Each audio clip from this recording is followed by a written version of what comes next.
I'll never ask her for advice again. I'll never go on an errand with her again. She will never see me graduate high school. She will never see me graduate college. She'll never see me get married. These are just a few things, and they go for my 4 siblings as well. Michelle, I will speak to you in English because that's the language we've always communicated in. Michelle, imagine this. You wake up tomorrow and your daughter is gone and you will never see her again. Gloria Farber lived this nightmare on May 24th, 2019. What if it was not your daughter, but your sister Daniela, gone without a trace? Melissa Farber went through this on May 24th, 2019. What about if you woke up tomorrow and your dear friend Petu was gone and you never see her again? Kiki, Laurel, Carrie, Caroline, and Lauren, to name a few, experienced that terror on May 24th, 2019. What if you woke up to the news that you would never see your mother again? My 4 siblings and I experienced that life-crushing loss on May 24th, 2019. 5 kids lost their mother. Michelle, you caused this damage. On May 24th, 2019, you not only knew about, but conspired to murder a daughter, sister, friend, and mother of 5 kids. That day, you took away 5 children's source of comfort, our protector.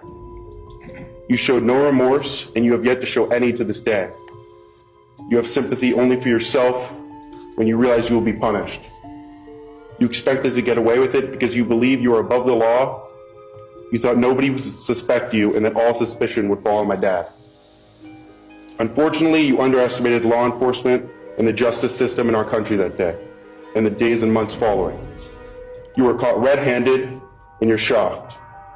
You will spend the next however many years behind bars, and this will give you the time to think about what you have done.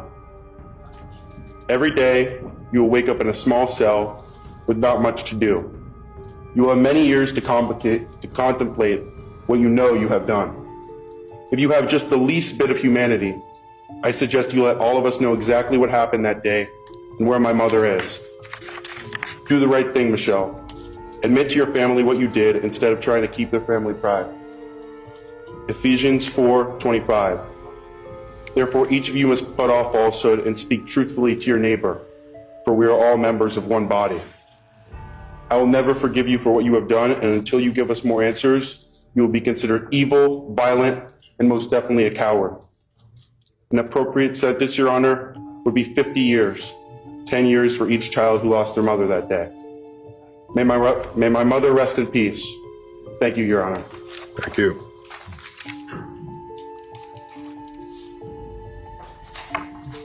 I'd ask Your Honor next to hear from Laurel Watts. Laurel has been Jennifer's friend since childhood and is now a caregiver to her children. Unlock the darkest stories and unravel the mysteries with Dark Crime Box. Subscribe now and step inside the world of true crime like never before. On the morning of May 24, 2019, the quiet affluence of New Canaan, Connecticut, moved as it always did. Lawns were trimmed, cars rolled out of long driveways, and children were dropped off at school by parents already planning the rest of their day. Jennifer Farber Dulos was a familiar presence in this routine, a mother of 5, a woman navigating the exhaustion of divorce and custody disputes, yet still anchored to the ordinary rhythms of suburban life. Nothing about that morning suggested it would become a permanent fracture in the memory of an entire community. Before the day fully unfolded, something went wrong, not loudly, not violently in a way neighbors could hear or see, something quieter, more chilling, a silence where there should have been motion, a house that did not empty the way it always did, a mother who did not arrive where she was expected. If you're drawn to stories where the smallest moments lead to consequences no one can undo, and you want to hear more cases told with care and restraint, subscribe now and stay with this story as it unfolds. When concern turned into alarm, it did not arrive as panic. It arrived as procedure. A friend, unable to reach Jennifer and worried by missed commitments, contacted authorities. The call that followed did not describe a crime in progress. It did not involve screams or chaos. It was a request for a welfare check, the kind dispatchers receive every day. Yet even in its calm, it carried weight. Jennifer's phone was silent. Her car was still in the driveway. Her purse was inside the home. For a woman in the middle of a bitter custody battle, absence itself was enough to justify action. Police entered the residence and immediately understood that something was deeply wrong. There were visible signs of violence inside the home. Blood was present, enough to indicate injury, enough to confirm that whatever had happened was not minor. Jennifer was nowhere to be found. The house was intact. There was no sign of forced entry, no obvious explanation that fit neatly into the scene. From that moment forward, the case moved with urgency but without clarity. Investigators could confirm what was physically present, and just as importantly, what was missing. Jennifer Dulos was gone. Her children were safe, but suddenly without their mother. The ordinary had collapsed into something unrecognizable. As police widened their focus, attention turned to the timeline. Jennifer had last been seen the previous day. Her movements after that point could not be fully accounted for. Surveillance footage began to surface, offering fragments rather than answers. A vehicle associated with her estranged husband, Fotis Dulos, was captured on camera in multiple locations far from New Canaan, stopping at trash receptacles across Hartford. The footage showed items being discarded.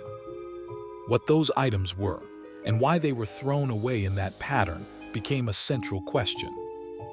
At this stage, facts were all investigators allowed themselves. No assumptions, no conclusions. Jennifer's blood had been found. Items connected to her were later recovered from trash bags, but Jennifer herself remained missing. No body was discovered. No definitive account of her final moments could be established.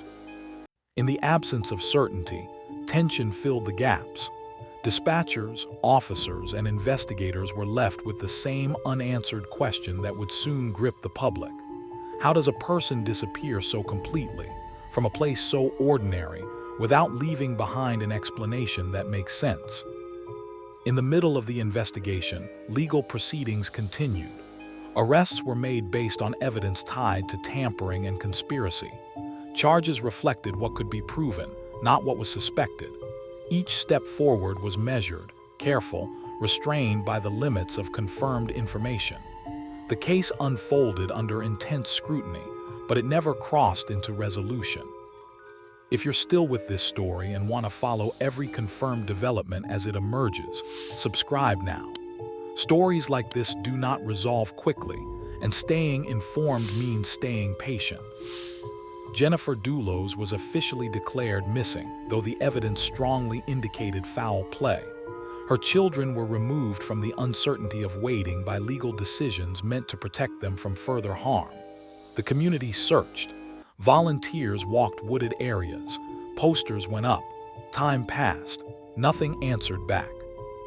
What remained was a trail of evidence that pointed toward violence without the finality that usually follows it. A crime without a body, a mother without a grave, a case that refused to end cleanly.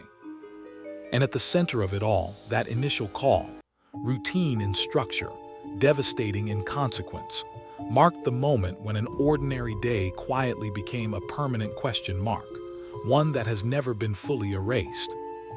As investigators pressed forward, the case narrowed from absence to evidence. The home in New Canaan was processed inch by inch. Bloodstains were analyzed, patterns documented, every mark treated as a sentence in a story that refused to speak plainly. What could be confirmed was limited but heavy. The amount of blood found was inconsistent with survival. That fact shifted the investigation from missing person to something darker, even without the one thing that usually confirms it. Attention centered on the hours after Jennifer was last seen. Surveillance footage became the backbone of the timeline. Cameras captured a man identified by authorities as Fotis Dulos driving a vehicle through Hartford in the early morning hours, stopping repeatedly at trash bins. These stops were not random. They formed a deliberate sequence across neighborhoods, each one brief, each one deliberate. When police recovered some of the discarded bags, They found items stained with Jennifer's blood, along with cleaning supplies and clothing. What was known grew heavier. What remained unknown grew louder. Jennifer herself was still missing. No trace of her body was found in any of the areas searched. The absence became its own presence, shaping every decision investigators made. Without a body, every conclusion had to be supported by physical evidence alone. The case advanced carefully, step by step, constrained by what could be proven in court rather than what felt obvious. The legal battle between Jennifer and Farber Dulos, already intense before her disappearance, added emotional weight to every development. Custody disputes, court filings, and documented tension painted a picture of a relationship under strain, but investigators avoided framing motive beyond what records could show. The facts established conflict. They did not explain outcome. As arrests were made, the community felt the shift from fear to disbelief. Charges related to tampering with evidence and conspiracy were filed. The language of the courtroom replaced the language of search and rescue. Still, no charge could fully account for Jennifer's absence. The central question remained unanswered. In the middle of this uncertainty, the emotional toll expanded outward. Jennifer's children were now living with the knowledge that their mother had vanished under violent circumstances, without the closure of confirmation. Friends and neighbors grappled with the realization that safety could dissolve without warning, even in places designed to feel protected. If stories like this matter to you, stories where facts are uncovered slowly and truth resists closure, subscribe now so you don't miss what comes next. As months passed, the investigation continued without the relief of discovery. Each court appearance reinforced the same reality. Evidence existed, but resolution did not. The system moved forward while something essential remained missing. The case became defined not by what was found, but by what never was. Jennifer Dulos remained officially missing, her name spoken in courtrooms, newsrooms, and quiet homes where the unanswered questions settled in. The silence surrounding her final moments never lifted. It only deepened. As the case progressed, the weight of uncertainty began to reshape its meaning. Investigators had reached the limits of what physical evidence alone could reveal. The blood, the surveillance footage, the recovered items, each confirmed violence, coordination, and effort. None could confirm where Jennifer Dulos was taken or what ultimately became of her. The absence of her body was no longer a temporary obstacle. It became the defining feature of the case. Legal proceedings moved forward under that shadow. Prosecutors presented what they could prove, careful not to exceed the boundaries of documented fact. The narrative constructed in court relied on timelines, movement patterns, and forensic conclusions, rather than eyewitness accounts or confessions. Every argument had to stand without the finality that a body would bring. The justice system was forced to operate in a space where certainty was partial and irreversible conclusions were withheld. Then the case took a turn that changed its trajectory without resolving its central mystery. Farber Dulos died by suicide in early 2020, days after being charged with murder, before the case could be fully adjudicated. With his death, the possibility of testimony, confession, or clarification vanished instantly. The unanswered questions did not follow him. They stayed behind. For investigators, dispatchers, and the community, this development did not bring relief. It introduced a different kind of silence, one where the person most closely tied to the evidence would never be questioned again. One where motives, methods, and final actions would never be confirmed in a courtroom. What remained were fragments, a timeline that pointed toward planning, evidence that suggested cleanup, movements captured on cameras but not explained. Jennifer Dulos was still missing. Her children still had no place to grieve that was anchored in certainty. If you're still listening and want to follow stories that don't resolve cleanly, stories where the truth stops just short of full explanation, subscribe now to hear more. The case continued in limited form, addressing related charges and legal consequences for others involved. Yet the core of it, Jennifer's disappearance, was effectively frozen in time. Without new evidence, without a body, without the chance of direct answers, the investigation could not advance beyond what was already known. Years later, the impact remained visible. Jennifer's name became a symbol of unresolved loss. Her case entered the category of crimes that linger not because they are forgotten, but because they are remembered without conclusion. The community learned to live with the absence, even as it resisted accepting it. The 911 call that initiated the investigation stands as a quiet threshold between two realities.